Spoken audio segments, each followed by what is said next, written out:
rescuers and sanctuaries. My name is Sumi Chang, and I am the founder of the American Mustang Project in Columbia, Missouri. We are celebrating our 1-year anniversary this month. Last year at this conference that we were announcing that we would be launching. And in general, like everyone else here, we rescue BLM Mustangs from holding, we train and selectively place. And specifically, we like to try to partner with our community, with institutions, and really engage the public in a way that's going to be meaningful for them in the way that they are operating in this community. And I just put a short little 3-minute video together to just so you could kind of see what that looks like on the ground.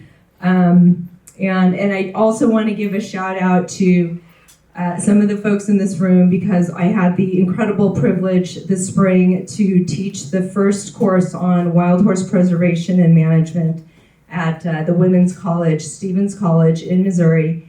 And with the help of many of the experts in this room, including one sitting right next to me and one behind me, and couldn't have done it and put together such an amazing course without all of you. So thank you. And then we can just roll this real quick.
Okay, that's great. Thank you. It's just a YouTube video. Hi, I'm Mary DeBonis, founder and director of Mustang Valley Sanctuary in New York. Our primary focus is the American Mustang. I got my first Mustang 15 years ago and my life was changed. I had been rescuing horses for a long time, doing the best I could, getting them from auction houses and rehabbing them. And as I said, I've met my first Mustang. And I didn't do a video for you, but you can find me online. You could look up Mustang Valley Sanctuary. You can follow us on Facebook. Our goal is to home as many Mustangs as we can, to educate people, to incentivize people to look at animals as more than assets. We don't own the beings on the sanctuary. They own us more than we own them. So that's the way we look at them. We treat them with respect, and we do communication-based training. And that's our goal, to help as many Mustangs as we can, to place as many as we can into good homes. We do not accept every adoption application that comes in. We turn away a lot. We make sure that Mustang says yes, just as a person needs to say yes. So if you want to adopt from us, you have to come to the sanctuary, and I have to see that Mustang is okay with you. I have to check out your property. It's a big process, but it's work that is worthwhile, and it makes life worth living. So I'm glad that you are all here. It's been so good to meet each and every one of you, and I'm excited for this panel. A lot of great people.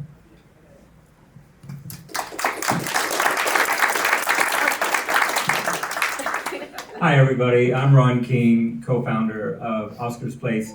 I'm not going to say much because I talked for a long time yesterday. I did drink my way out of University of Missouri in Columbia, Missouri, so a million moons ago. I'm very familiar. And I will also say I'm excited about this panel. I saw the list from Linda, and there's lots of rescues, doing lots of panels, talking about lots of obvious things, but it was a very thoughtful list of questions that are very important things to discuss, and so I was really excited to be part of it.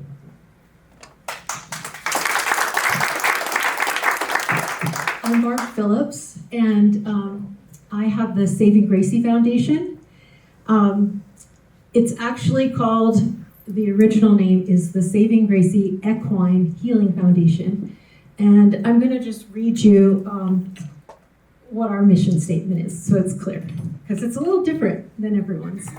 The Saving Gracie Equine Healing Foundation is a medical rehabilitation rescue that provides the gold standard of care to horses that have suffered from neglect, abuse, or injury. Utilizing our on-site veterinary clinic, we help these animals to recover and regain their health so that they can have the life and love they deserve. There's a lot more that we do, but what I'm a little different because I do have Mustangs. I have rescued Mustangs. I do have some of the reservation horses from the Bowie Kill Pen. So I have gone down that road, but my primary focus is on horses in general because we have a lot of horses in our community and across the United States that are suffering in people's backyards. I've rescued some horses from very affluent neighborhoods that have just neglected their horses to the point where I couldn't save some of them. And so that's my focus. I definitely want to get more involved in the Mustangs because I think that what's going on in this world is really scary for them. And I want to be part of the solution and not part of the problem, which I think some of us get caught up in the problem and we're not solving anything. And I'm just, this is a very passion project for me. I do it all with my heart. And so I stay relatively small. I don't adopt out, and very, very infrequently I'm a sanctuary. I bring the horses in regardless of whether they are a backyard horse. I have 8 thoroughbreds off the track. I have the Mustangs, and I have horses from all over and have suffered, and I even rescue cows. So I just want to provide the safety, the love, and I want to get them back to being a whole self. And so I can do that with any horse. And I will do anything for them. I've done eye surgeries, colic surgeries. It doesn't matter that they are rescues and they can't be ridden. And that goes the same with the Mustangs. It doesn't matter. They don't have to be ridden. They just have to be cared for. And so I'm just working towards providing as much of that care as I possibly can.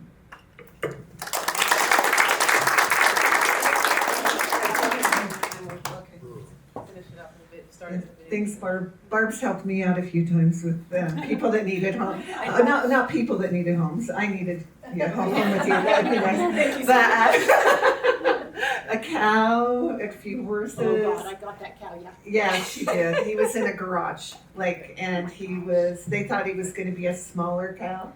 And the guy called me and said, I'll hurry. Stay on intro. Okay, sorry. He just said I'm going to eat him for dinner. So I hurried and called her. That was the story. So, yeah, okay. So I'm Sonia Richens, and I've been on this journey since I'm OG, like 2005. So I first saw some slaughter footage that the Humane Society sent me, and I felt my heart like go up in my throat. I thought I was going to faint. I couldn't believe this happened to our equines. And I was raised on a horse's back. My great-grandfather had a Mustang. I'm sitting on a Mustang at 3. And I was a Burro racer and rodeo queen in the past. I don't do that anymore. But when I saw that about the slaughter pipeline, I thought, what can we do? This is 2005. There's no social media, nothing. So what I did is just went and raised money, and I produced a very beginner documentary that was about the BLM corruption. And that's how it all started. And so then moving forward, after doing that documentary, I went to film a roundup at the holding pens in Harriman, and they were coming in from the Sinbad herd. And I wasn't planning on having Mustangs that day at all. And they came around the corner, and there's a lead mare in the front and all these babies. The mare hit her jaw, and they were going to just put her in this pen where I don't know where she was going to go. And I just said, I'll buy them. And I bought my first 2, Windwalker, Noble Moon, and I lived in the city. And so my mantra is just do it and figure it out later. That's been my life mantra my whole life. Just freaking do it. Because you can talk yourself out of anything, right? So I got them, and then they ended up at a polygamous house for about 6 months because we were by polygamists, and they'd ship them the BLM would take them 4 miles for me was it. So I called the next polygamist that owned the wine bar, and she said, yeah, I know, I have a sister wife that you can, take her over there. So that's how it all started. So they were there 6 months, and then I had them on 40 acres after that. And then in 2011, I found Wild Heart Sanctuary. It was what I've dreamed of my whole life. It's just what I've always wanted is this place horses can it's 20 acres, rolling hills, and a little stream going through it. And all of them that we've gotten, it's a herd of 9, and they're all BLM Mustangs. A lot have been through a lot of trauma, and they emulate a wild herd. There's lead stallion, boss mare, lead mare, everything. They all have their own little place like a herd, and we don't ride them, we don't break, we just love on them, really. Just love on them and let them be authentically them. And so, so that's Wild Heart Sanctuary, and they're just little love bugs, and they're also wild Mustangs, so they kind of do both love bug and wild Mustang. So they're really cute. Yeah, and I also, after working with the horses a lot, it's just called Free Choice Equine Connection, and it's just connecting with horses. They have 100% free choice, no round pen, nothing. They choose who they want to be with and work with, and it's magical. I could stay on here hours and tell you stories about that, but they'll tell me to shut up. Okay, and then our big thing we do, so when I had the small herd, I'm like, let's teach the community about wild horses. Let's get them to act. So what we do during the summer months, which is about 4 months in Park City, we do yoga, qigong, we do wild horse like spirit circles where we just sit in nature, just listen to it. The horses weave in and out. They breathe on our heart. They breathe on our chakras. And they're just do breath of fire. No, I look at them in awe. Like, I can't believe they're doing this. But because they're 100% their authentic self, they do exactly what they want to, So we do that, and we do like a concert every year to raise awareness. So we see probably per year about 1,000 or more people that come through just in little groups. And they do not leave there without knowing about the wild Mustangs. We give them a postcard, here's how you act.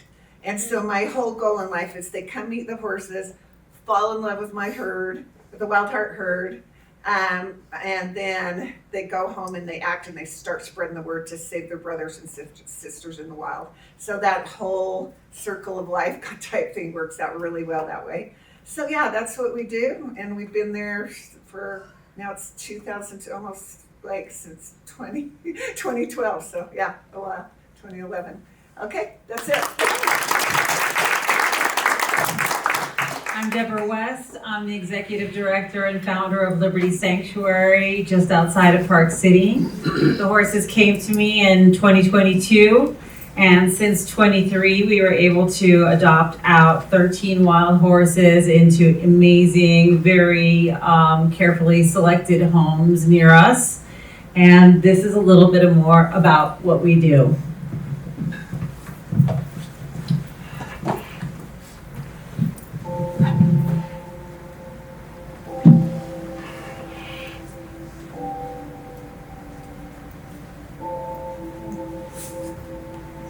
We rescue from slaughter. That's our first rescue.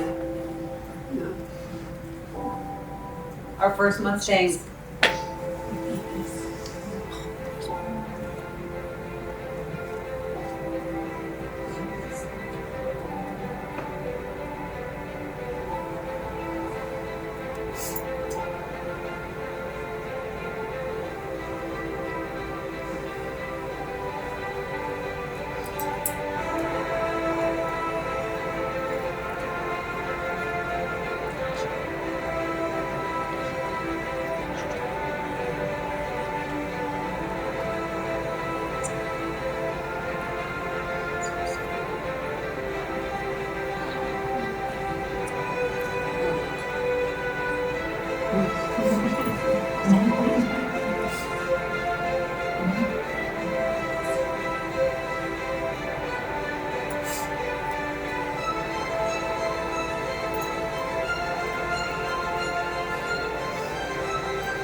Okay, so these guys, we've talked about how this is gonna work, and all of them have some of them probably are very similar in certain of answers to these questions, but there's a lot of diversity up here, so I figured we can throw a couple of questions out there, and somebody can answer it, and then if we have different takes on it, those other people can chime in.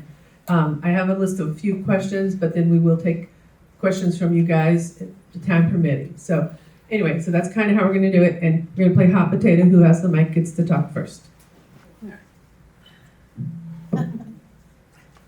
I'm gonna wait to hear the question. Okay. The first one, actually, let me see. Sorry, I tweet out loud so you can hear it.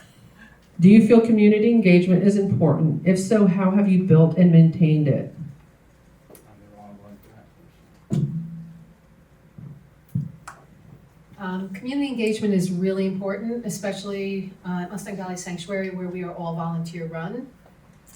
We've had a number of newspaper articles.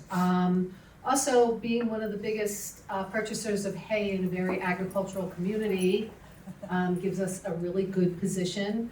And doing events. We do booths at, we have a lily festival, wildlife events, the local fairground, just pulling people in, having open farm days, and giving away some merchandise, because the more people that wear your brand, the better it is. I actually have a volunteer who drives around with a magnet on his car that I ordered for my own truck and didn't use, and now he drives around and he lives an hour, so every time he drives back and forth, he's an advertisement.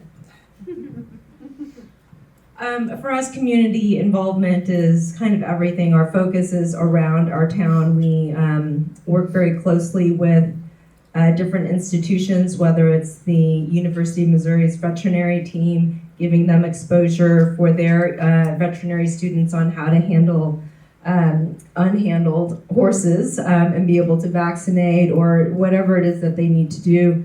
And there's a very symbiotic relationship there. They're getting a lot of exposure and education for themselves and their own learning, but also they're learning all about wild horses at the same time and building a real appreciation for them that they're going to carry forward in their work for decades. And then the Stevens College partnership, where they have truly embraced this. They have the oldest riding program and equestrian studies, equine studies program in the country. And they have fully embraced integrating wild horses and Mustangs into their curriculum and into field work. And I'm super excited about what we're going to see over the next couple of semesters with that. And there's a long-standing therapeutic riding group that has so much respect in the community. They run a magnificent program. They had never even considered looking at a Mustang, and we built a relationship with them. And it's going to be in 7 days where we bring our Rexy Twin Peaks 4-year-old over there, who is so perfectly suited for this work. All he wants is to be hugged and to just walk in circles. And he'll get to live a life out free in pasture. They don't stall their horses. They all live in herds, and then they come in for a limited amount of time in the arena with the children. So yes, the community involvement for us especially really important, because we feel like they are the ones that are going to help amplify our message. We can't do it one horse at a time. We need every horse to be an ambassador for all of their brothers and sisters, and to have all the people around them be their spokespeople. If you have something different than what they've already said. So, Well, I'll just say mine really yeah, I was gonna say yours Because mine's a little different. Yeah. I also, we have a ranch, and on that ranch, all the horses live, but we also have a lodge. It's a resort. And so we have people coming in, and it's a luxury resort, which is great, because I get people that come in from all over the world to our hotel. And so I use that to my advantage to create awareness. And I'm actually speaking to people that can help. You know, every once in a while I come across someone who I actually can utilize to help, that has connections.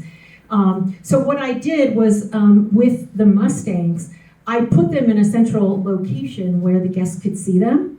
And then we put their names on the fence, and we invited them to come down and see them. So at any time while they're staying with us, they can drive by and come up to the fence, but they could also ask to come with me, and I will introduce them to them. And I try to emphasize the plight and what we need to work for, and some of the policies that we're trying to fight for.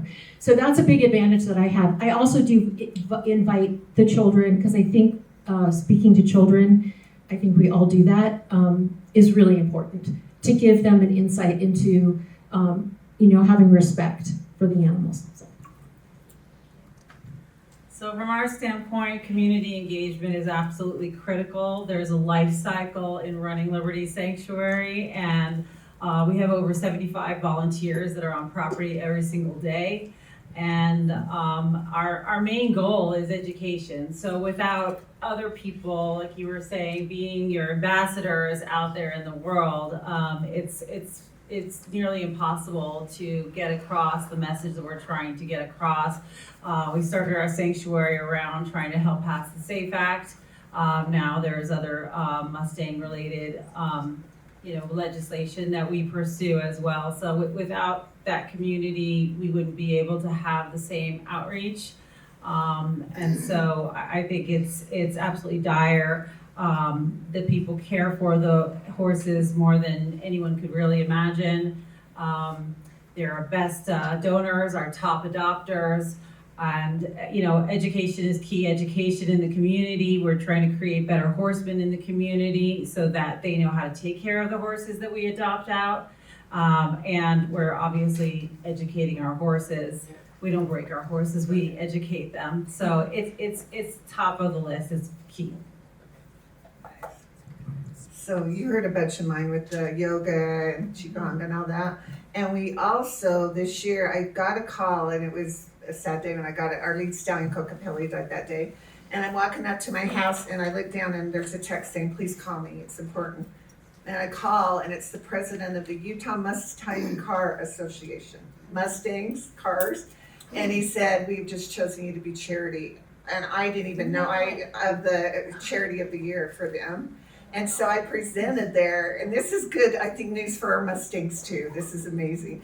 So at my first slide, I showed the Mustang, emblem. And I'm like, since 1962, you've used this emblem. You've done nothing for the American Mustang. And then I showed and then Tandem and then Greg Huggins, two photographers, gave me horses that are running exactly like that emblem. And they were all just in awe.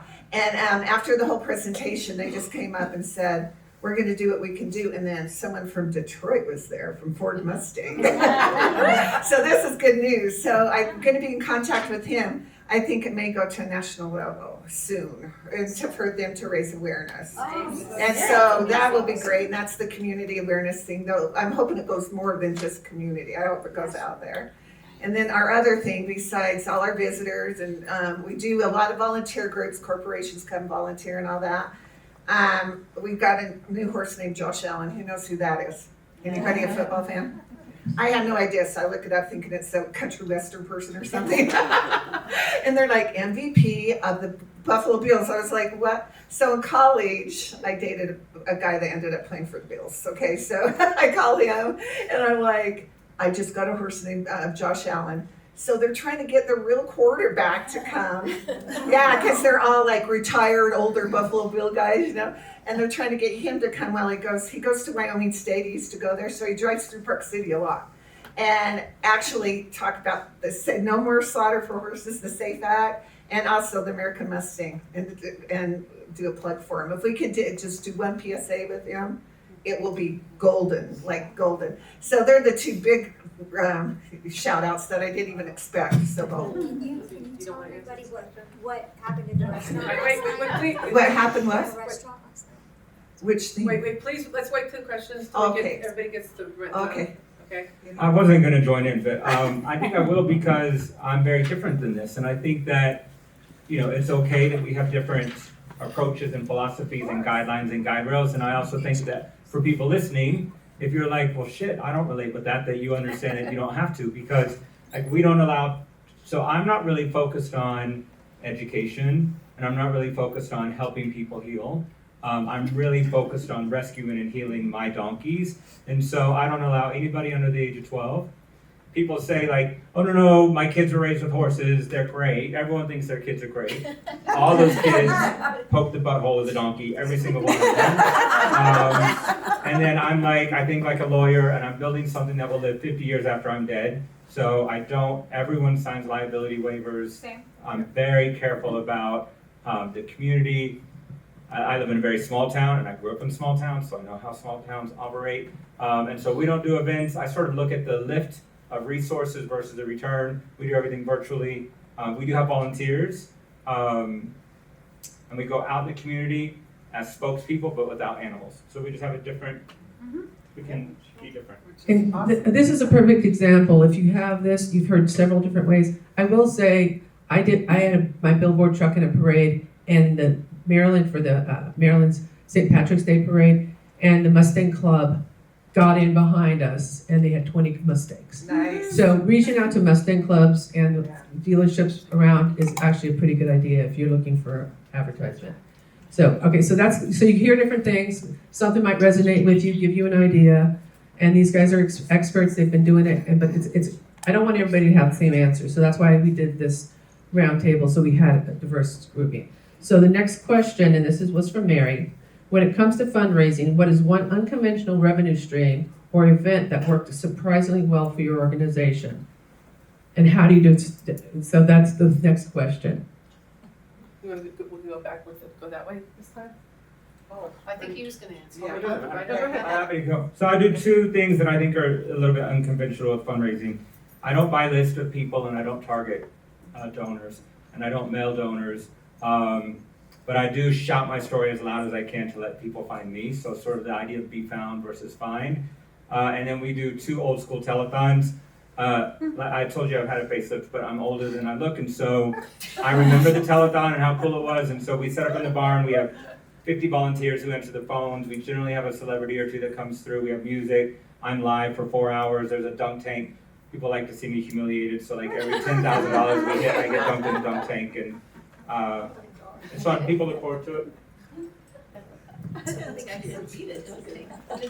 How would you do it?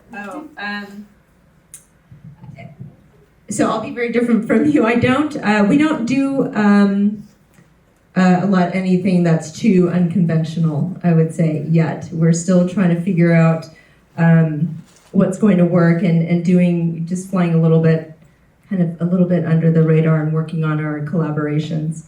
But that said, I would love to hear from anyone in this room about your creative ideas, because it's time. I think we're ready to be out there a little bit more. And I would like to have something that breaks through. So I welcome your ideas.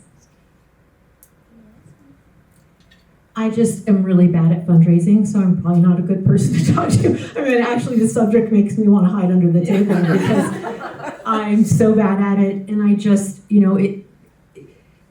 my donations come from, personal interactions mostly, because I'm really just, I'm just trying to do the right thing, and I have a really hard time getting out there and separating myself from the horses and being the face of the foundation, which I know I have to do, but it's hard to fundraise. And so I know we're going to talk about recommendations, but I would say anyone that wants to start a rescue should think about having someone on their team that's really good at it, because there are people that are really good at it. I am not, so I'm actually working on finding that person. So I am going to do it at some point. And real quick, everybody doesn't have to answer a question if you don't feel it. Like I said, we have several, and we want to take audience questions too. I think fundraising is probably everybody's least favorite thing. But I think unconventional really depends on your parameters and your experiences, right? So I'll just mention that we really like to align ourselves with artists and filmmakers and people who can give voices to the voiceless. So I don't know if that's unconventional, but that's something that we feel is important and we've done since day one. unconventional. When you first said it, I thought of our wine, whiskey in the West thing that we did. I don't know if that's so unconventional or not, but people got bombed and had a good time and got to learn a lot about our horses. So that was great. But we don't do real high dollar events. We do things that are approachable. Again, mostly what we're trying to do is educate, so we want things to be approachable for the community to come out and be with us, and we sort of figure out the numbers after the fact. Sometimes. It's same as you guys. I think as a founder myself, it's hard for me to ask for money. It just feels, it's hard, huh? So yeah, I like to surround myself with people that go ask for me, and then, kind of raise for me, and I'll be there to support them. But it's hard, isn't it, as the founders, to go, hey, give us some money. I mean, it's like, so that, and then last night we were talking about, this is a different kind of donation from the community, but the restaurant we were at last night for our, the speaker dinner. So the chefs there at the Hyatt Deer Valley, every Tuesday, donate all their organic vegetables to Wild Heart Sanctuary. They chop them up, and I have a volunteer that goes and picks them up. And we're all talking about this last night. Everyone call the restaurants and say, let's not waste. Let's use fresh veggies for our horses. And and if we can't pick them up, when the chef drives it down and hangs with my horses, it was fun. That's why I was talking to the chefs all night. They're like, oh, she's our lettuce delivery lady, So I was like, yes, But so we thought that was the coolest thing. Reach out to your restaurants, Costco, whatever, and get your extra vegetables. That's a great idea. Huh. I just have a comment from you. Oh, yes. Being a horse crazy kid, and this is why I'm so mad at the BLM, because I think they're sitting on the biggest gold mine in the West. You don't have to necessarily ask for checks. You've got different animals with different names and different personalities. You just have to do pictures, t-shirts, stuffed animals, team up with Breyer horses. I mean, it's endless. Yeah. Even the photography group that we have here, selling photographs, posters, it's so easy. It's, Diane, there you go. One thing that we did, I actually got this idea last year at the conference. There was a woman who came, and what she did is she makes these little 8x8 prints. And so we have, the sanctuary is picturesque, it's beautiful. There's a lot of, you can't take a bad photo. So I found this platform. It's called Discount Canvas, and you can make little canvas. And what we do is we actually put the Mustang's name on the back, where they came from, and people buy them as Christmas gifts, and we have them in the local restaurants. So we put it up as artwork at the local restaurants.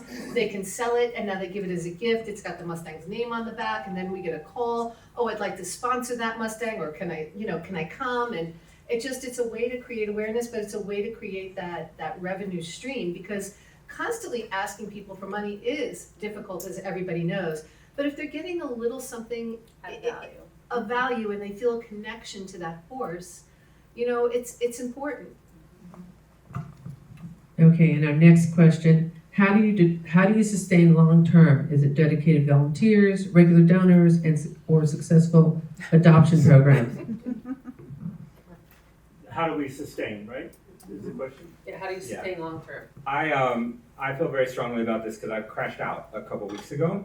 And I don't really hate the fundraising part, but being a founder, I had a really big job before.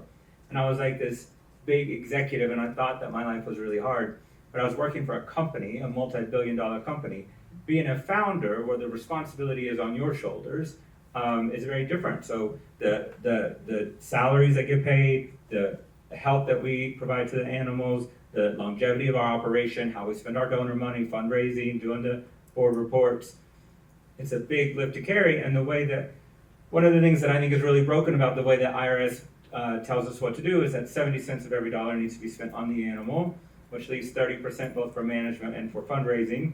And I think that's flipped. I think that we have to have a really sustainable business built. Otherwise, we do it all ourselves. We can't grow our admin team the way we can grow our animal team.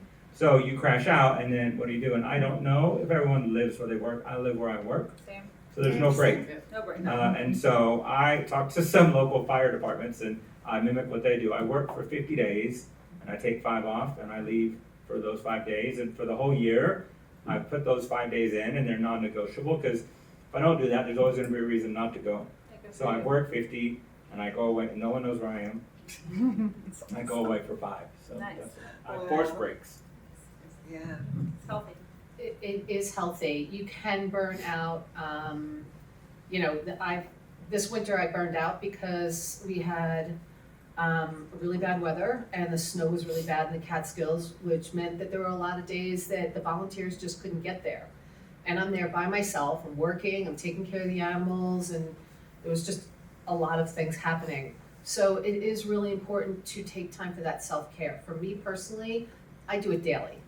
I get up very early every morning, I do my emails, I have to be regimented, I have to be systematic about everything, and those lights in that barn go off at 8 p.m. That's it, we're done. If stuff isn't done, like if that paddock may have one pile of poop left, it'll get done tomorrow.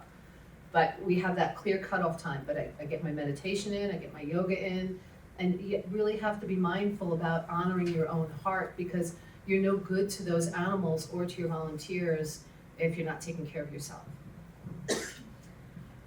To that point, because we do all live on property, and there's an infinite list of things you can do to make things better for the animals, and I do get away. I'm away right now. What's happening back there? While you're working. And what I have is are people who are so reliable and responsible, and of course one of those people is here with me, so we're both here. But having that really committed backup, and hopefully more than one, who can really run the show for a reasonable period of time when you're away, and just knowing that you have a plan B. Helps me a lot. Yeah. To avoid burnout.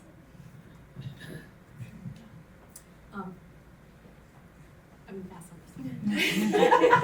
You want to read the question? Well, Yes. that would be great. How do you sustain long-term, you know, because it's not, you don't take a horse for 2 or 3 years, you take a horse with a possibly 30-year commitment. And how do you sustain long-term? Is it through dedicated volunteers, regular donors, successful adoption program? And I'm gonna go ahead and tie this in because we've already started touching on it. And how do you manage the emotional toll that comes with this work? Yeah. So those can be combined, these guys already addressed both of those, so Then I can talk to take it one or for both you. of those. Okay, I will go, because when you put the two questions together, I can answer that. Okay. The reason I feel this way is I just have to tell you, it is not easy to do this work. It is fulfilling. It is a passion. It's really hard to turn it off. It's really hard to step away, because it depends on what kind of person you are, but I'm a very emotional person. Everything I do is I guide myself with emotion. And I don't know that anyone in here would be here if they weren't guided by their heart and their emotion for these animals. So you do get burnout. I've almost quit multiple times. But I always step back because I don't want to let those animals down. But it is really important, and I'm actually kind of trying right now to take a different approach for myself so that I can handle it. I'm very small. I have a very small staff. I literally have about 4 people that work with me. And I have a lot of horses. No, we have a lot of horses. We have, at times we'll have almost 80 horses on the property. Not all rescues, but we all take care of them together. So I don't have a designated I do. I have like 2 designated that take care of the rescues that need the most medical care. But all of the other employees work for the entire operation. So I have to be forgiving for that, because they're often doing something else. And I cannot bring them into my world and just share my personal things with them. I have to let them do their work. So often I feel alone. And I'm not trying to paint a bad picture for you, but I think that it's really important, as everyone has said, and these people have done a much better job than myself, of really balancing your life and having support and being prepared for what is coming, because there's a lot of good, but there's also a lot of hardship and a lot of things you have to face. And so you have to be strong, you have to be courageous, you have to be outgoing, and you have to ask for help, which is something I'm learning right now. So I would say to balance, I would balance all of what you said. The volunteers, or the other items.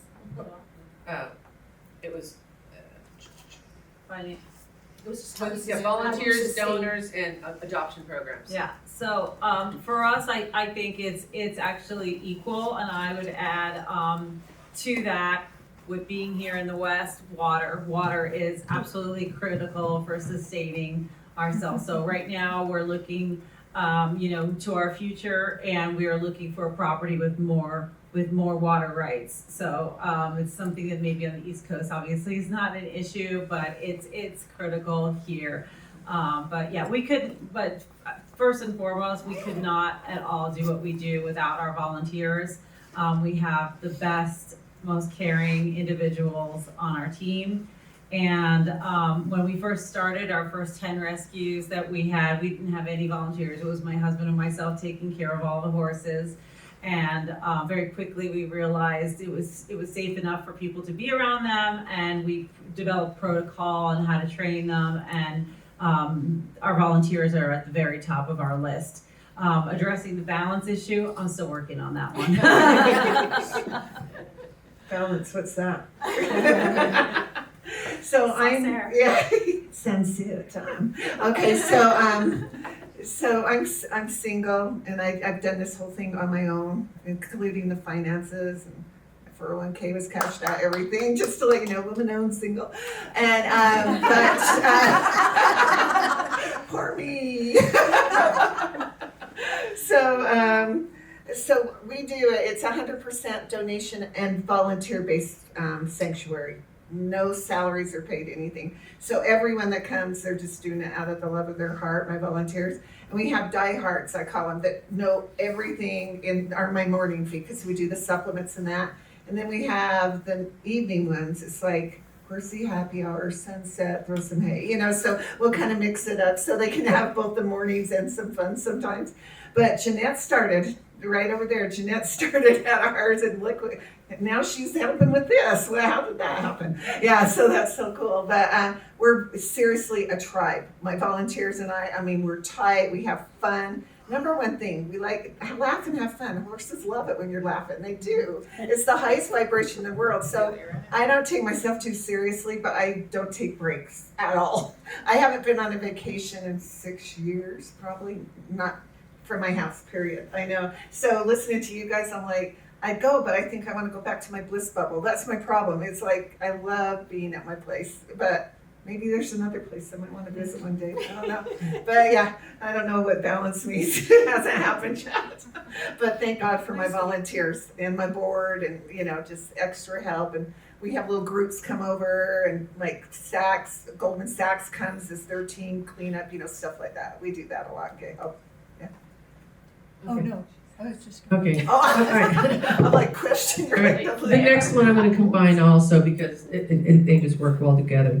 What do you wish you had known early on? And what advice would you give someone to start a rescue or sanctuary? And not as far as possibly logistics, but then some different pieces of advice that you might give somebody, especially what you would have liked to have given that advice to you before you started. Not to say not to do it, but what do you do? You learn the hard way. And some of you are newer, you may not have done it yet, but some of you old timers might really have some input. Andrew, anybody? I think the one thing I would say is there is no one job that you have. YouTube is your best friend because you're going to be fixing equipment. You're going to be changing the oil.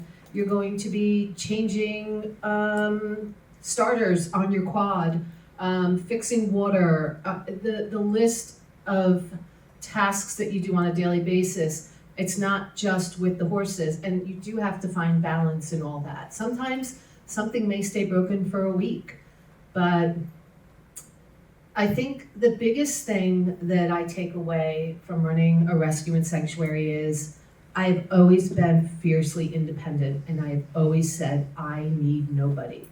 And I have never been more humble and learned that I need people. I need support. I need volunteers. I need people to say to me once in a while, good job, Mayor. Like, really good job. So we need each other. We all need all of you, because without that, we don't have the strength to continue.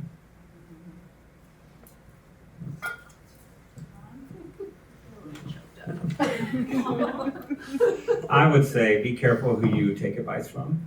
I'm really focused. Lots of people have lots of advice, and I want advice from people who are where I want to be. And so I think a lot about the source, and then if that's not my path, if that's not my vision board, I speak a lot in vision boards.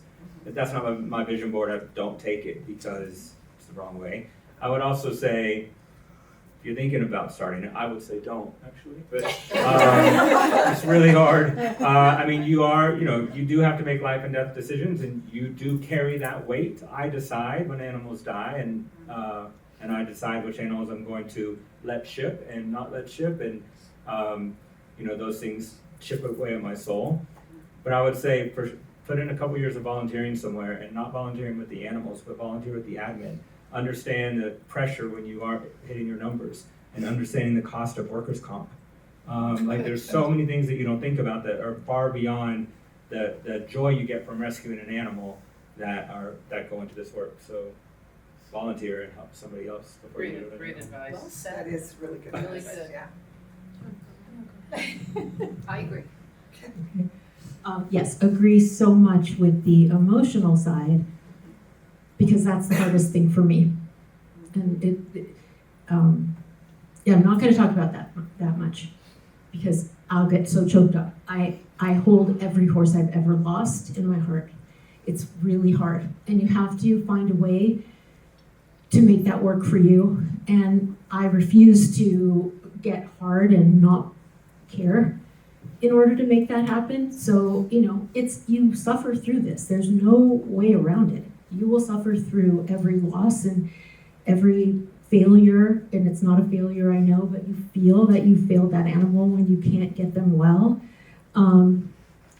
So that's a big part of being something you need to be. It would be helpful if you were prepared somewhat for that. I think, though, that on the more financial side, having the resources before you get started, I think, is really important, because we all want to rescue all of them and just, not have to think about where they're going to go or what they're going to eat or who's, we want to help them. But once they get to you, you have to have the resources. You have to have land. When you run out of land, you're going to have overcrowdedness, and it's going to be really stressful, and the horses are not going to live the life you wanted them to live, and you won't be able to rescue anymore. You also have to have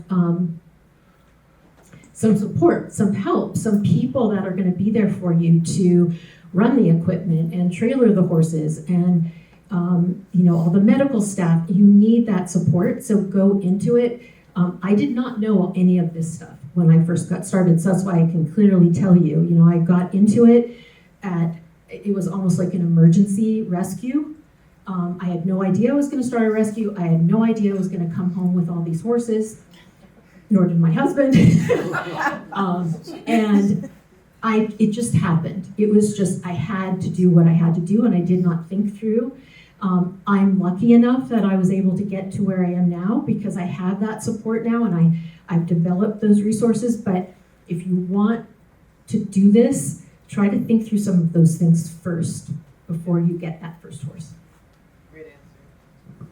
I'm going to echo a little bit, just take a little bit different slant on it, because we do get inquiries from really good-hearted people that want to take care of animals and ask my advice. And I say, you need a business plan. You need to put together a spreadsheet.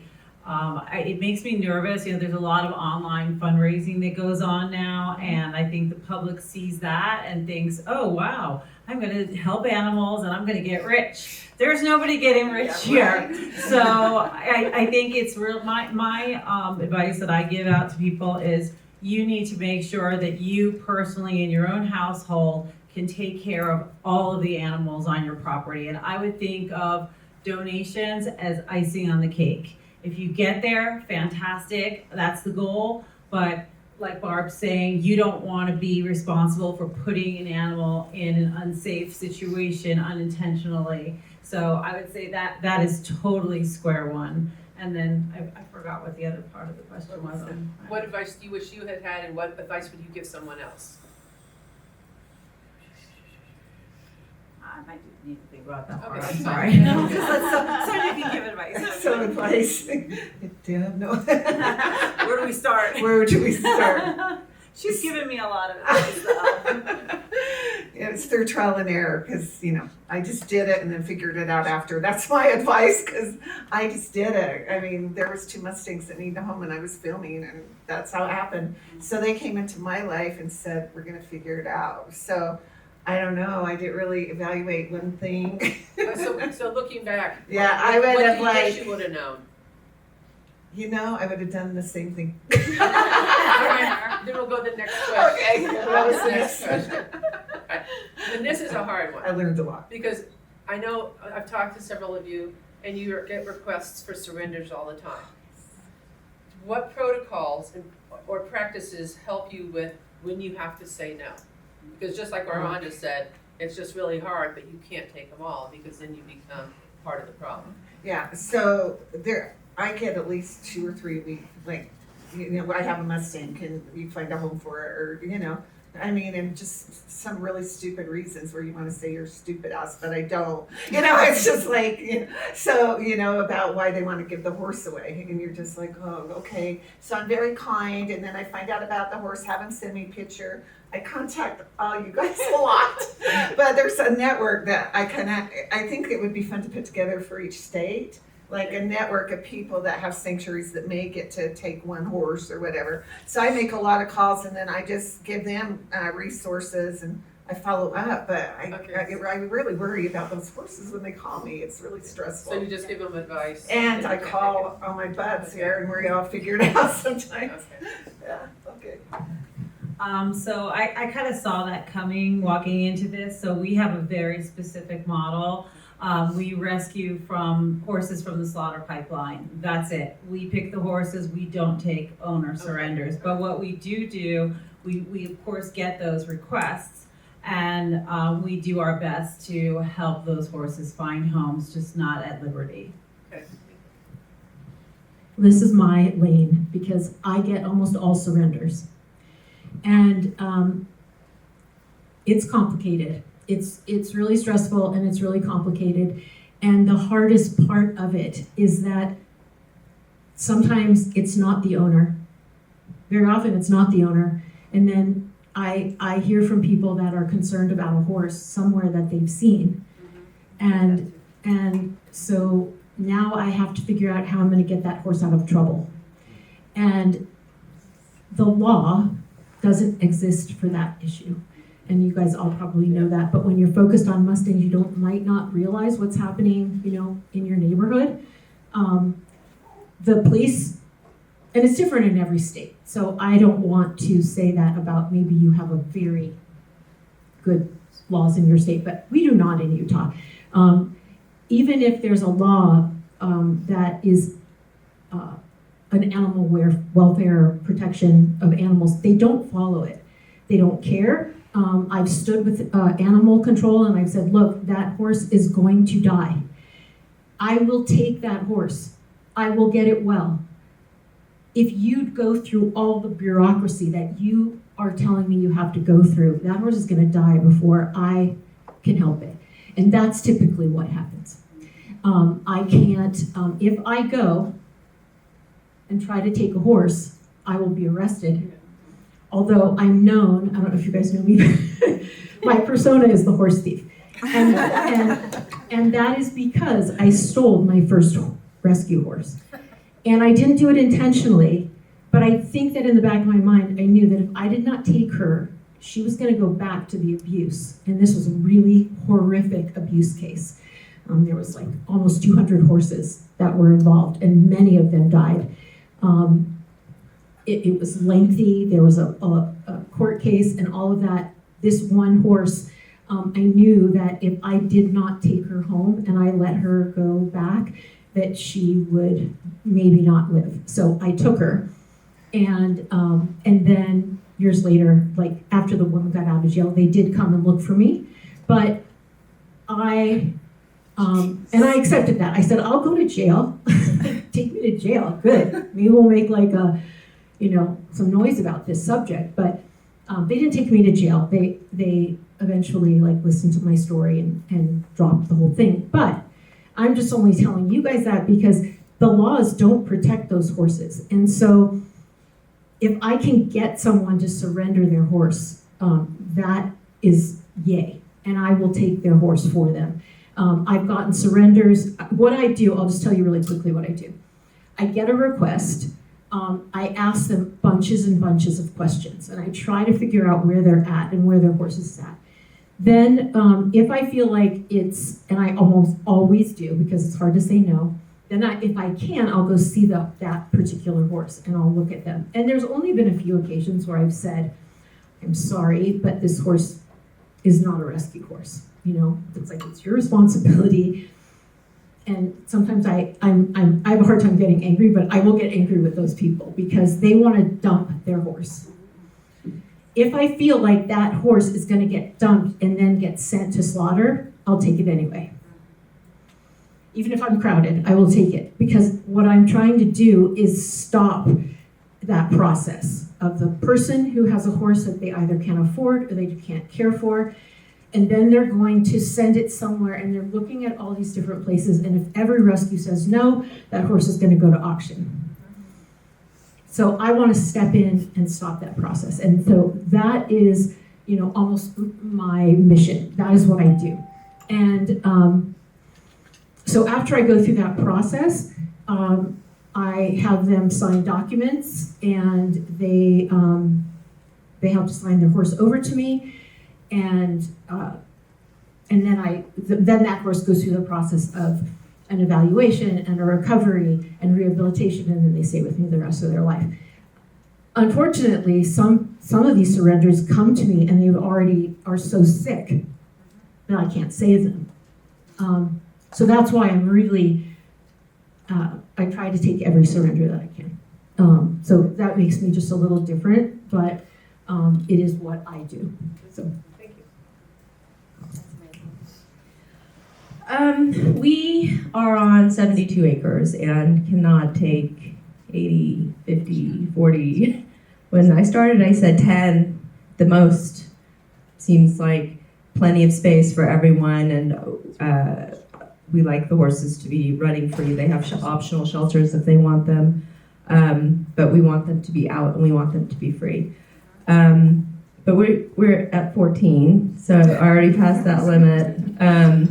And now I really have to think about those rules about saying no and being very careful not to make those decisions because the horse is suffering. And how can I say no to that?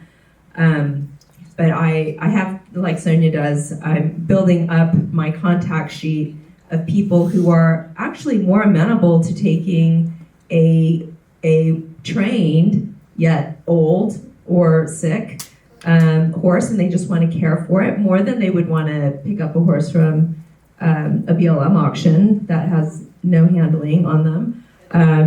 And so being able to connect those, and that's worked out pretty well so far, and I'm hoping that network gets bigger. I'm hoping that there's going to be a lot more collaboration, networking, and contact sheets, coming out of this by region.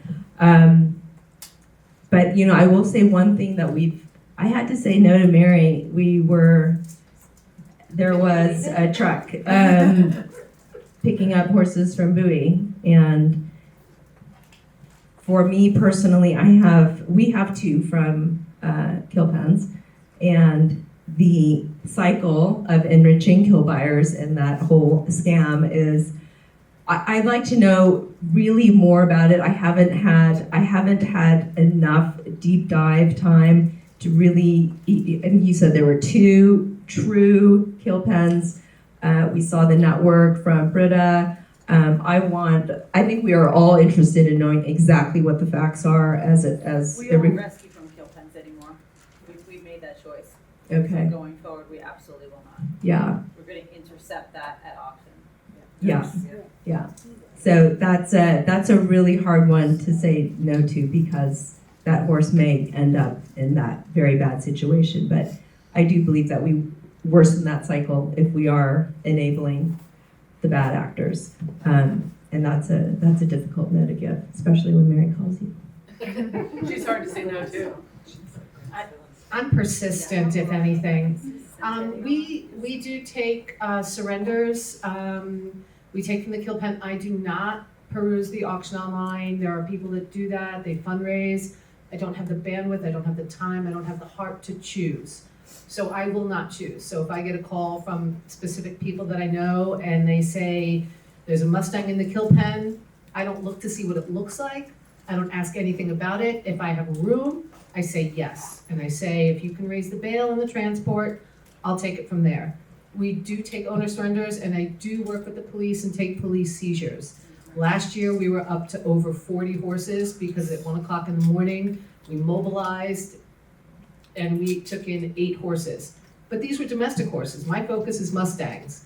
So for me to take in 8 domestic horses, I'm gonna be able to home them pretty quickly as soon as they're surrendered, because usually they're an easy turnaround. It's not like a Mustang who needs more time.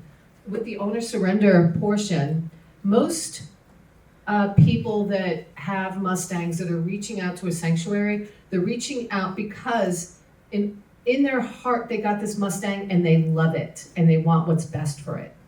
What's best for it is to stay with that person because they love it, not to come into the sanctuary. So what I did is I created a program called Solutions to Avoid Intake. Somebody reaches out to me and they want to surrender the Mustang. I send them to my website for the form. I ask them for photos. I ask them for videos. I ask them for freeze brands. I research all that and I tell them I will put them on my list. But I ask them, if I can give you one free remote training session and that helps you bridge that gap in communication, will you keep that Mustang? I'd have to say 95% of the people say yes. They've got this Mustang, they feel alone, they've hit a wall, they don't know what they're doing, and just a little bit of hand-holding can get them through that. And that's how we deal with it. Amazing, I think that's a good idea. We take just about all owner surrender requests we get. I think there's a lot more horses out there than donkeys. And we just say yes. We used to ask a bunch of questions and ask for photos and. I have 30. No, we just say, yeah, no. Now we just say yes. I do try to, if it's clear to me that the donkey should die or is going to die soon, I do try to talk to people about what it means to say goodbye to their own animal and their own farm and their own surroundings, and that we will pay for it. I'll bring my vet. That conversation has never succeeded as much as I've tried. My euthanasia rate is far higher on owner surrender than it is on auction rescue because, shockingly, they're more unhealthy than the auctions are. I'll say other two quick points. Obviously, I hear a lot that I make the situation worse by going to the bully auction. In the very beginning, I didn't know what I was doing. I just ended up there by accident. Now I'm there on purpose. I will say to you that multiple things can be true at the same time. So I acknowledge that in some ways, paying what I pay for a donkey could enable the bad guys. I also know that the 220 donkeys in my care would be dead if I hadn't. So multiple things are true. There is a path and a strategy that I'm doing. There's also a lot that I do on camera and a lot that I do under the table. And so no one really knows what I pay. So, and then sort of the common denominator for the last 4 questions to me is about the need for us to compartmentalize. And I think we're told our whole life that it's unhealthy to compartmentalize, especially in our personal relationships. And my experience has been, if I don't compartmentalize, I can't do this work. Totally. And so I focus on what I've done, the good I've done, the donkey in front of me. I don't focus on the ones that I can't get, on all the emails I get about all the donkeys in need. And then one of the worst things I think that supporters can do is say, great job this weekend, what about all the ones you didn't get? And it's just like a knife in my heart. And so the only way we can put one foot in front of another, so we don't think about all the ones that got away. Like we just can't, we don't have that luxury. So I think compartmentalization has saved my life. All right, All right, this is the last question from me, and then we're gonna go to the audience. What kind of exit strategy or succession plan do you have put in place for the future? Because we all know, especially Burros are probably gonna outlive you. I have 4 succession plans. So what happens if I die in a car crash today? What happens if I'm terminal and I've got a year to transition? What happens when I retire? And what happens if we have an economic disaster such as World War III? And each plan has a comm strategy, a finance strategy. What happens to the donkeys? What happens to the volunteers? Do we close our doors? What do we do with our animals? How do we prioritize our animals? What happens to the funding? You know, in the case of World War III, if all donors stop, then I have very difficult decisions to make, including my expensive donkeys, my older donkeys that require, so you have to rank by cost and you have to make decisions. But I've done it all, and there's a massive binder that exists. There's a job description to replace me if I die in a car crash. But I'll tell you, I told people for years I had succession plans because it's a responsible thing to do, and I didn't. And I met Claude, my AI counterpart, and I said to Claude, and I know there's lots of ways in which AI can be bad.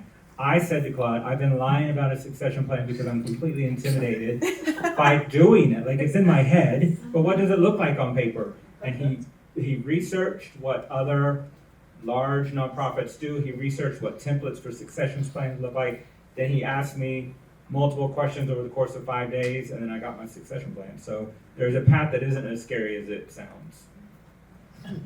About Claude, I was joking. I said, I fell in love. I met a man. His name is Claude. Same.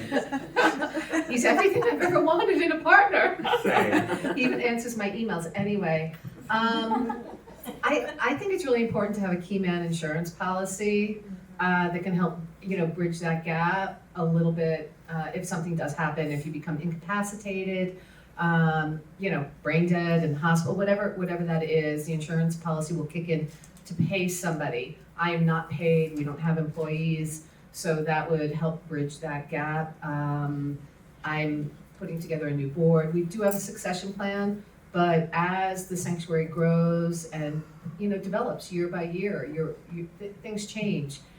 Your plan changes, and you have to be able to work with that and refine it. And you have to refine your succession plan yearly. That's my opinion.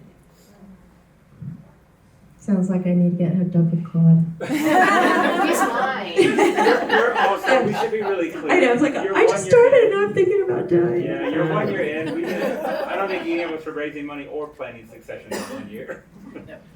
But I'm going to right away because it could happen and what's going to happen to the 14th. So thank you. I'm kind of in the process of thinking that through. I'm getting older. I don't do as much of the hands-on as I used to do.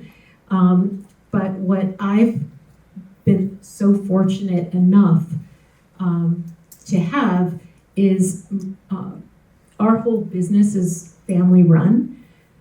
So my daughter has come over from wherever she was working before, and she is helping me.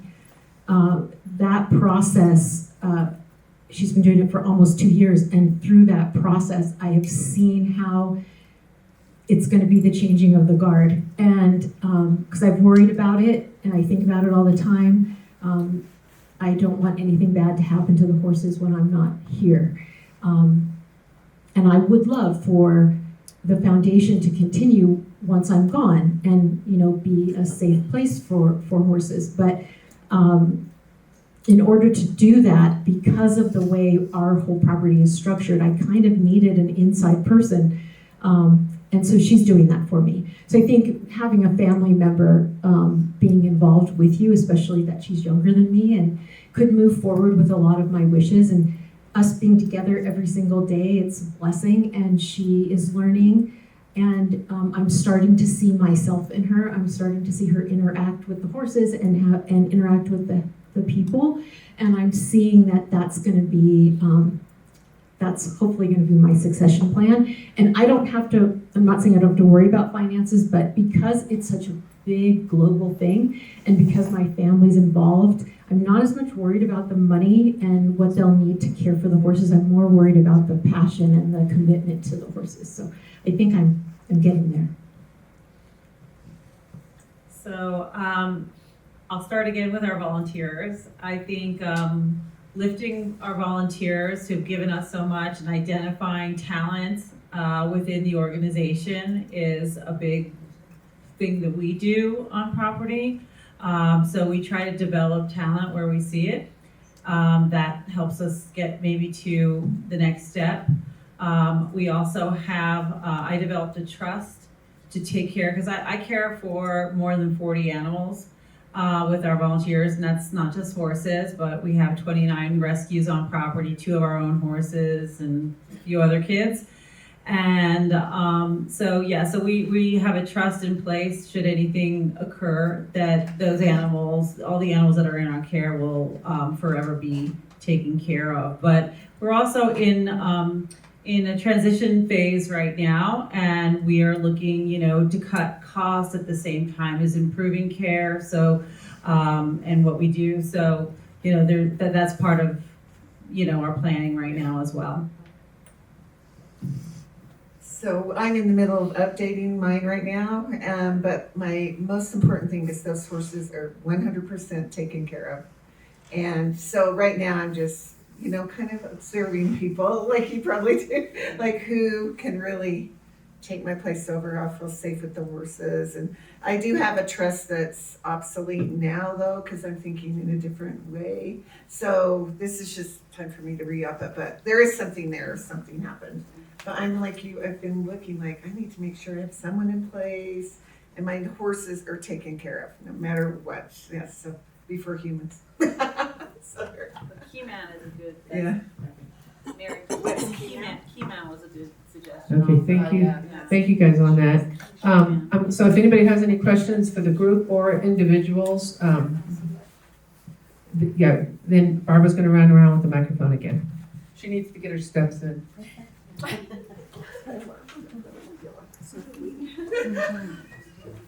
Just get up and start running. So it Key. Not a man. Never heard of it. I mean, it's insurance. Yeah, it's good to have. And I like share your clothes. Yeah, so like disappears funny right now. Okay, hi guys. For 3 years you've been hearing, I'm going to start a foundation. I'm going to have my horse place, but I've been looking for 4 years for property and it's been difficult. But one of my questions, if you can answer, is about intake. At this point, wherever you get them, whether they're domestic or Mustang, do you have quarantines at your facility? Do you have a place to quarantine? And what does it sort of look like? And then just a quick yes or no, do you have any capability to produce hay on your own properties? Okay. To sustain. We do have our own quarantine set up, and we have a Monty Roberts chute, because a lot of times these Mustangs come in, they're unhandled. I like to, if there's any sign of them being sick, we do, fecals, but if we can safely get blood from them, we try to get their blood done immediately when they come in. And they quarantine for 30 days, and we have very strict rules. It's, no one can go in with them unless they disinfect their boots afterwards. It's actually across the road. There's a driveway that divides them from the rest of the herd. And what was the second part of that? Do you have hay production? We do have hay production. We're on 137 acres. And one of the things I used YouTube for when I first moved there is I thought it was going to be a great idea to buy the hay equipment and hay the fields. I was really wrong. It's cheaper for me. I get hay bales, 60-pound hay bales, for between $3.50 and $4 a bale, stacked. So, That doesn't occur on the west. I have to say, for me to have to sit in that tractor for 3 days, and then it's gonna rain halfway between, that something breaks, that it's not worth it to hay. I just let the horses go out in the hayfield and eat it. It's a very smart question. I think biosecurity is something that we didn't think about till it was too late, and it's a fucking nightmare if you get it too late. So even down to lice, like lice and pneumonia and airborne illnesses and strangles. If you're not on top of it, you will end up with a completely overwhelming issue. So you've got to have biosecurity off the bat. And then same, I was going to grow my own hay and I was going to compost donkey poop. I quickly learned I don't want to be in the hay business and I don't want to be in the compost business. Those are standalone businesses that require staff and investment, and I'm not in the hay business. So funny, we hayed our property as well, and the horses didn't like it. They like it when it's green. They don't like it after it's been dried out and rolled up. So they're still sitting there. So we won't be doing that again. And farm equipment are more expensive than horses. So and dangerous. I always wear a helmet when I drive the tractor.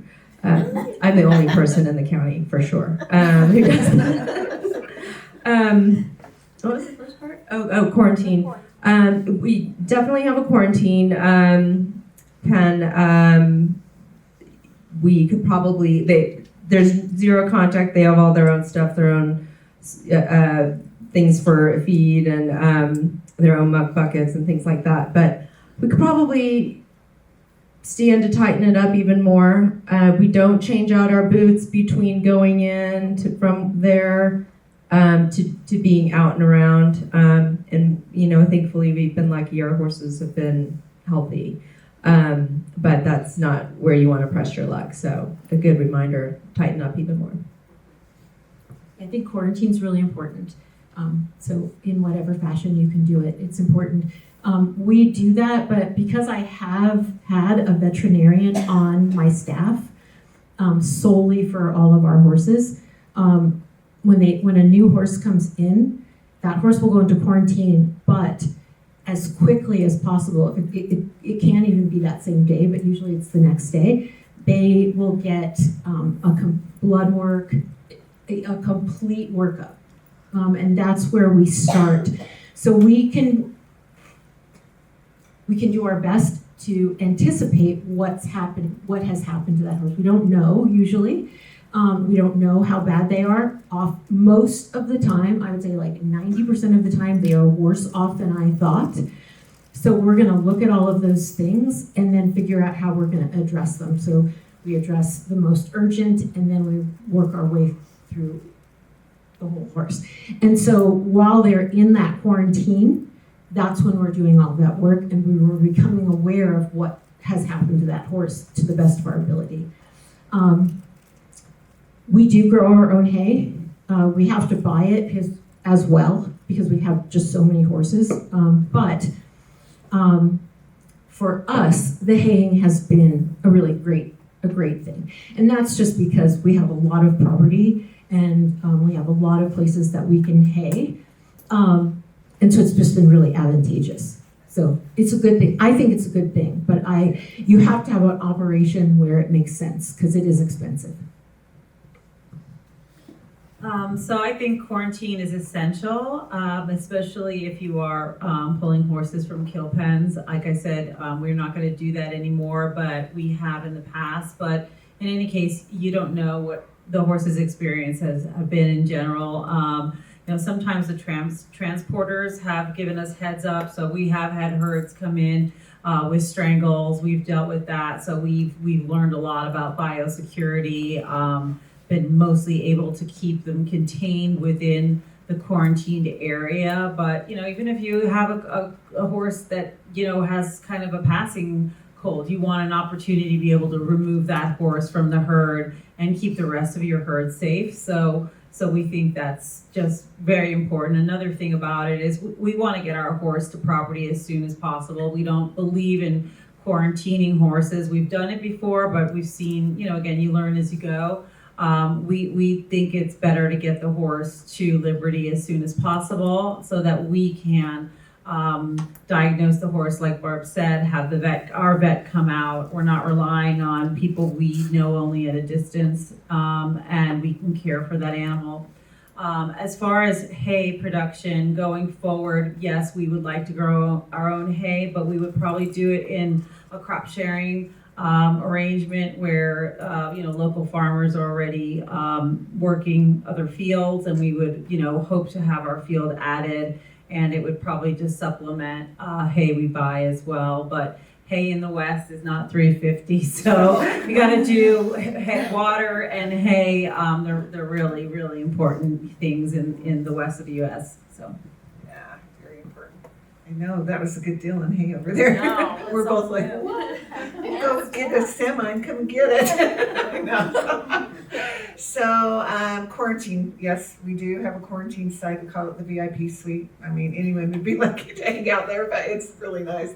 And what I learned is I don't trust the kill pen quarantines at all. Right. And so it's a scam. So Josh Allen, we got him, and then they at Oklahoma kill pen. Then this guy's like, yeah, we'll quarantine him for 30 days. He ended up in Nashville, and I'm so far away. It just makes you feel like, oh my gosh, I want to be there by that horse. And then we pay him for 6 weeks of quarantine because he always had an excuse.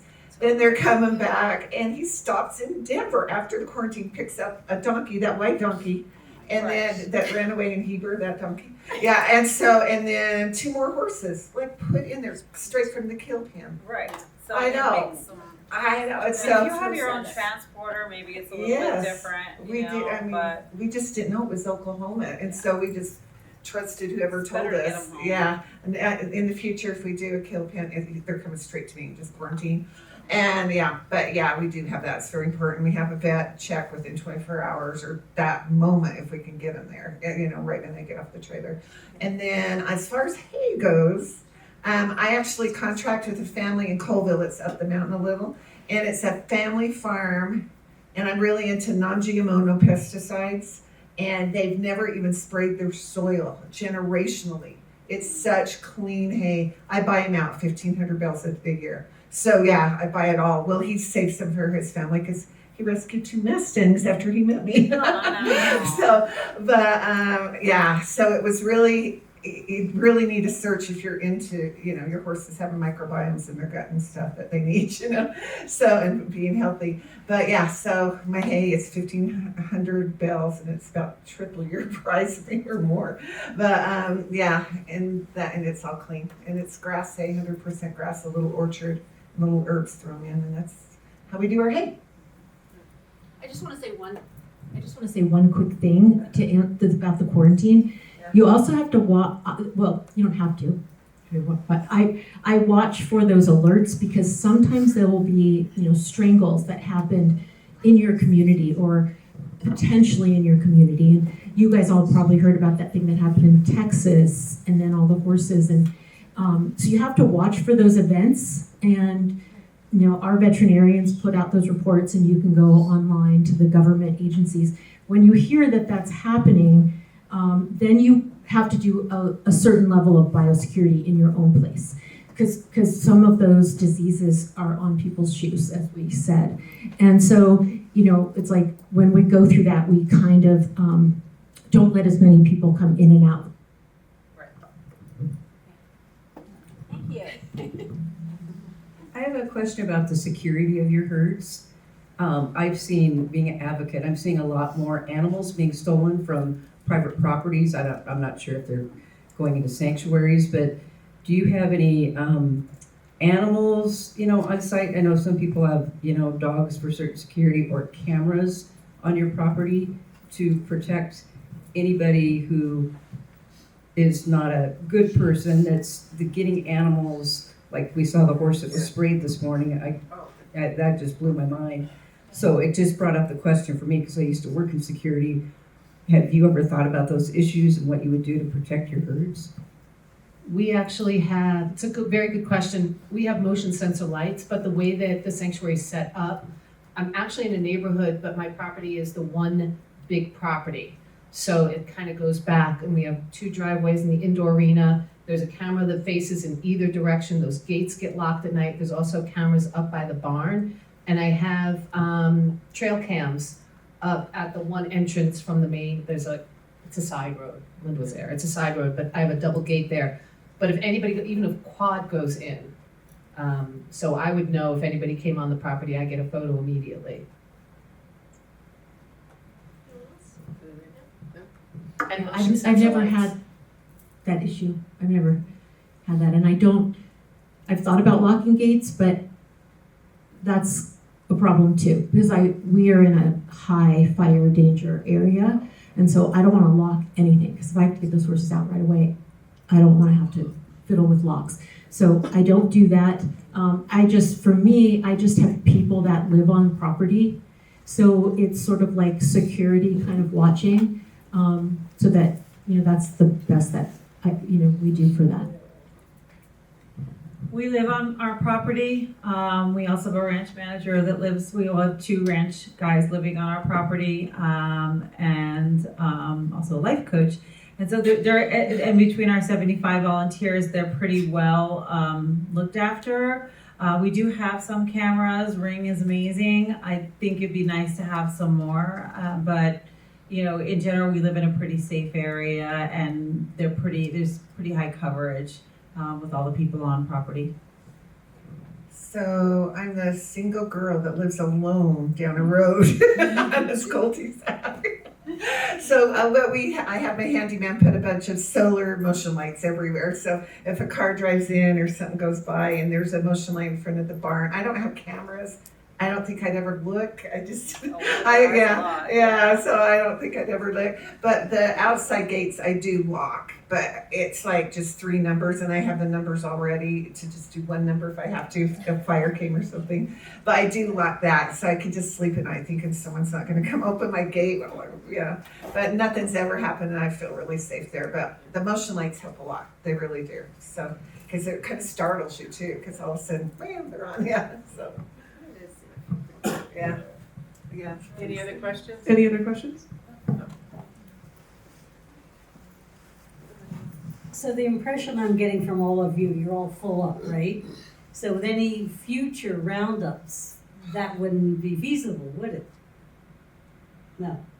I think we really need to get strong, all of us together.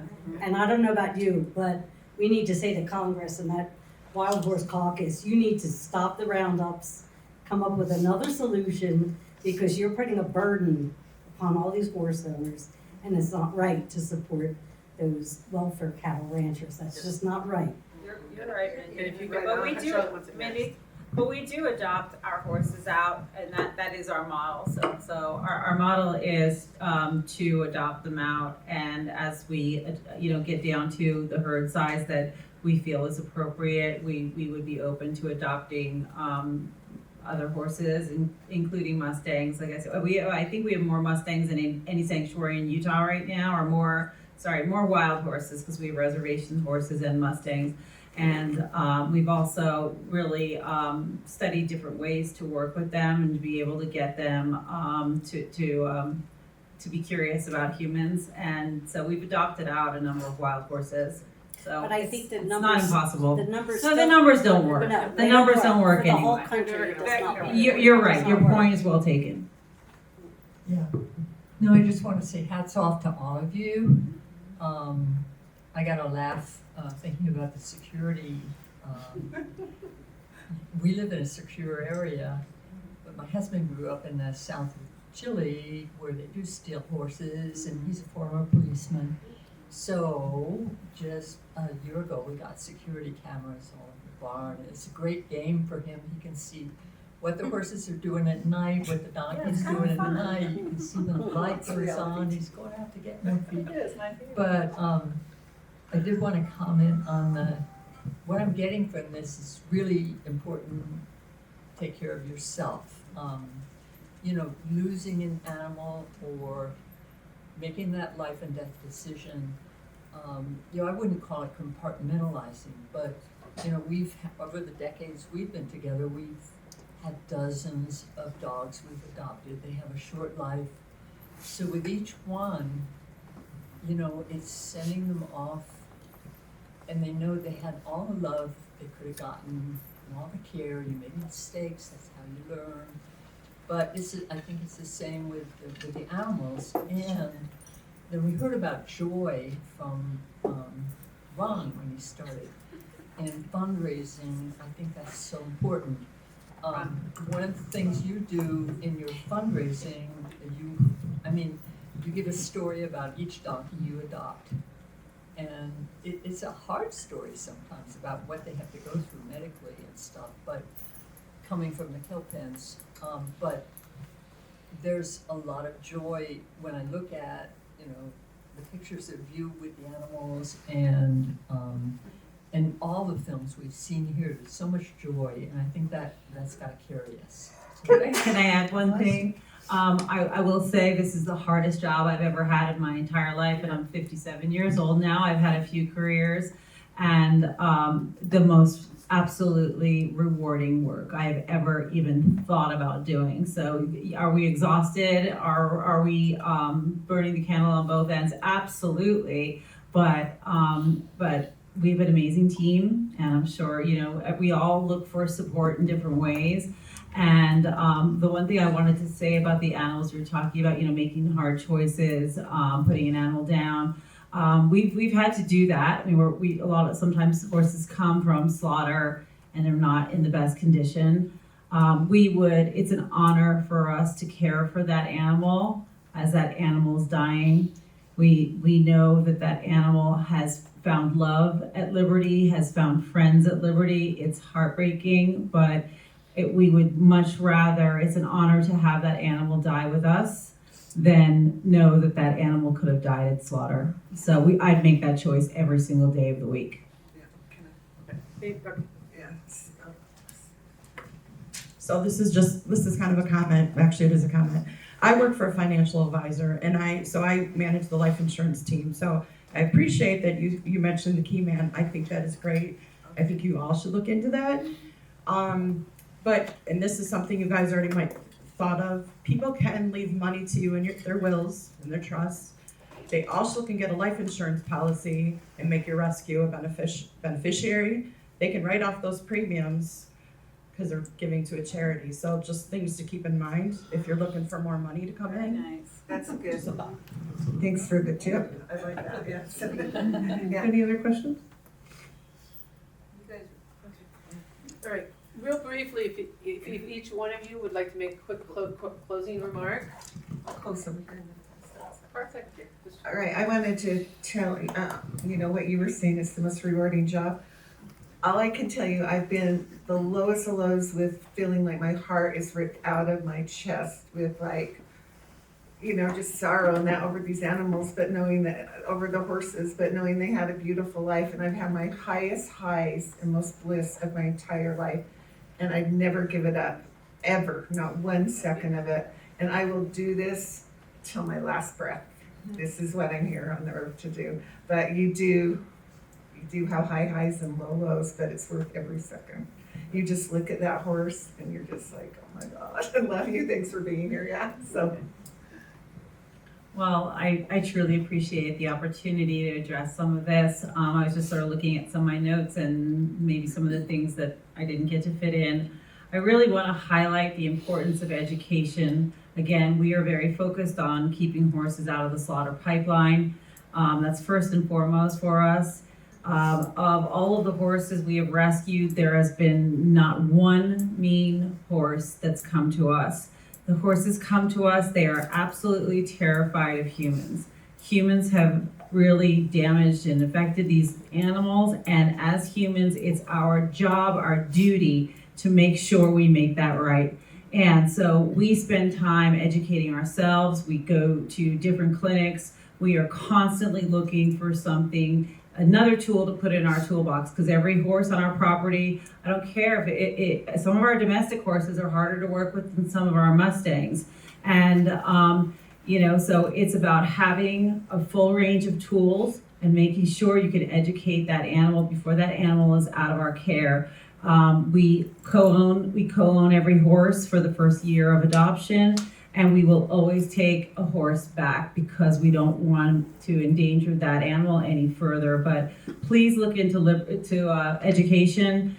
And just as a tip, we find Liberty work to be best with Mustangs or for horses that are a little farther to reach. We think that is the best for connection. And I would look up Patrick Sullivan. That's my recommendation.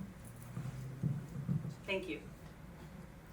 I just want to say thank you to Linda for inviting me to be on this panel, and thank you to all of you to travel in and care enough to want to be part of the solution. there's so many different types of horses and so many different types of abuse and so many different types of situations. And it's hard work. And like I said, I did many years by myself, but as we've all, I think, said, you need to ask for help. And we all need to work together, like Patricia said earlier. I think that is the key to solving these problems. There's all these levels of where the horse will end up, and some of them are really bad places, and then hopefully they get to the good places. But there's so many places that we can help. And for you guys, if you don't have a rescue, even just the connections, like telling us something about the insurance, connections to people that can help. There are people out there that can help. And I think we're not going to get to the solution or any solution. Things are not going to get better if we don't all work together. And so that's really my focus, is to try to collaborate with other rescues and come up with ways to move forward, because we're really stuck right now. I feel like we're just putting out fires, and it would be really nice to get to a place where we weren't so frantic. And so I've gone to the Washington and did that, and I'm trying to do the lobbying and the education and the awareness and all of that. It's hard as one person to do all of those different things. So we really, as a rescue, we're kind of the end of the line, hopefully, for some of these horses, but all along the way we could use help. So if you might not even know that you have resources that can help the situation, but you probably can. You probably have something. Everybody has something. I want to piggyback off what you said, because that has been the theme for the weekend, which is collaboration, and we talk about that at every conference, and I think we've all gotten better about it, and I hope that continues to be the trend. I see us kind of reinventing the wheel sometimes and doing things in redundancy, and we could perhaps find a little bit more efficiency that way and unification, particularly around messaging and goals and things like that. That's just my comment around the conference, which has been amazing, Linda. Thank you. And thank you for inviting me. It's been an honor to be here with all of you. And it's been a pretty crazy year, so Perry, get ready when you open your doors.